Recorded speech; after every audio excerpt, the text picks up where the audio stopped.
wabarakatuh. Video ini adalah kisah tentang perjalanan roh yang mendatangi rumah dan kuburan. Rasulullah SAW bersabda, ketika roh sudah keluar dari tubuh anak Adam dan telah lewat masa 3 hari, maka roh itu berkata, "Wahai Tuhanku, izinkanlah aku berjalan sehingga aku bisa melihat jasadku, di mana aku pernah berada dalam jasad tersebut." Allah Subhanahu wa Ta'ala pun mengizinkannya. Datanglah ruh ke kuburnya. Ia melihat jasad dari jauh, darah telah mengalir dari kedua hidung dan mulutnya. Maka ruh itu menangis dengan tangisan yang sangat lama. Kemudian ruh berkata, "Wahai jasad yang miskin, wahai kekasihku, apakah kamu ingat hari-hari hidupmu? Ini adalah rumah duka cita dan rumah cobaan, rumah kesedihan, rumah kesusahan, dan rumah penyesalan." Setelah mengucapkan itu, kemudian ruh pun pergi. Ketika lewat masa 5 hari, ruh berkata, "Ya Tuhanku, izinkanlah aku melihat jasadku lagi." Allah Subhanahu wa Ta'ala pun mengizinkannya. Lalu datanglah ruh ke kuburnya, dan ia melihat dari jauh dan telah mengalir dari hidungnya, mulutnya, serta telinganya nanah kental yang bercampur dengan darah. Maka ruh menangis dengan sangat keras. Kemudian ia berkata, "Wahai jasad yang miskin, apakah kamu ingat hari-hari hidupmu? Ini adalah rumah kesedihan, rumah duka cita, rumahnya ulat dan kalajengking yang telah memakan dan merobek anggota tubuhmu." Setelah mengucapkan itu, ruh pun berlalu. Tatkala lewat masa 7 hari, ruh itu berkata, "Ya Tuhanku, izinkanlah aku untuk melihat jasadku." Allah Subhanahu wa Ta'ala pun mengizinkannya. Maka datanglah ruh ke kuburnya, dan ia melihat dari jauh jasadnya yang telah dikerubungi oleh banyak ulat.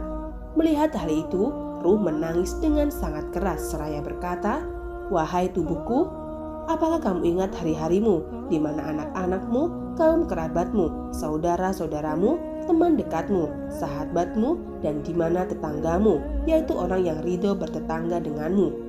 Pada hari ini mereka menangis kepadaku dan kepadamu." Diriwayatkan oleh Abu Hurairah radhiyallahu anhu, ketika seseorang mukmin meninggal dunia, maka ruhnya berputar-putar di sekitar rumahnya selama 1 bulan. Ruh ini bisa melihat harta benda yang ditinggalkannya, bagaimana cara hartanya dibagi, dan bagaimana hutang-hutangnya dibayar. Ketika telah sampai masa 1 bulan, ruh kembali ke kuburnya, dan ia berputar-putar sampai dalam masa 1 tahun dari kematiannya, dan ia bisa melihat orang yang mendoakan dirinya. Ia juga bisa melihat orang yang bersedih atas kematiannya. Setelah 1 tahun, ruh diangkat ke tempat kumpulnya para ruh sampai hari kiamat.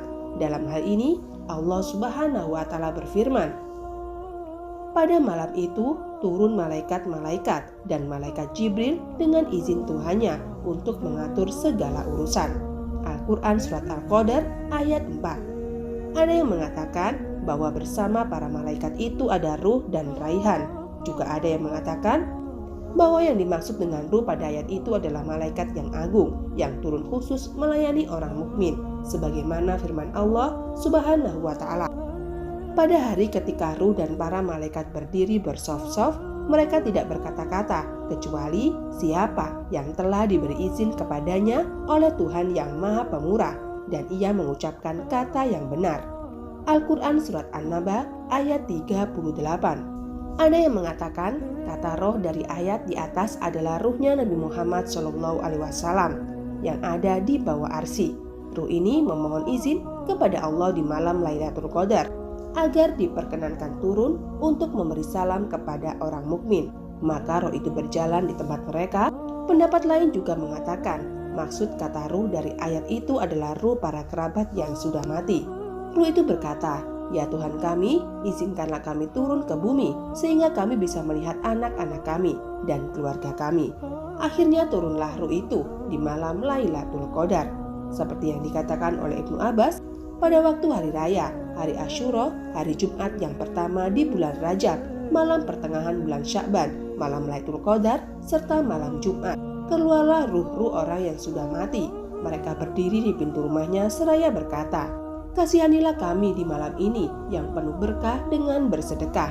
atau memberikan makanan kepada orang miskin yang pahalanya ditunjukkan kepada kami, sebab kami sangat membutuhkan sedekah. Jika kalian bakhil tidak mau bersedekah, maka ingatlah kepada kami dengan banyak membaca Fatihah di malam yang penuh berkah ini. Apakah ada salah satu di antara kalian yang mengasihi kami? Apakah ada salah satu di antara kalian yang masih ingat penggambaran kami? Wahai orang yang berdiam diri di rumah kami, wahai orang yang menikahi istri kami, wahai orang yang menempati luasnya gedung kami sekarang berada dalam kesempitan kubur. Wahai orang yang membagikan harta kami, wahai orang yang masih ingat penggambaran kami, buku kalian masih dikelar, tidak ada pakaian bagi mayit dalam kuburnya. Maka janganlah lupa kepada kami dengan bersedekah dan doamu. Sesungguhnya kami masih membutuhkanmu. Kalau mayit itu mendapatkan sedekah dan doa dari keluarganya, maka ia akan kembali dengan penuh kegembiraan. Namun sebaliknya, jika ia tidak mendapatkan sedekah atau doa dari keluarganya, maka ia akan kembali dengan bersedih hati. Dan sepertinya telah putuslah hubungan dengan keluarganya.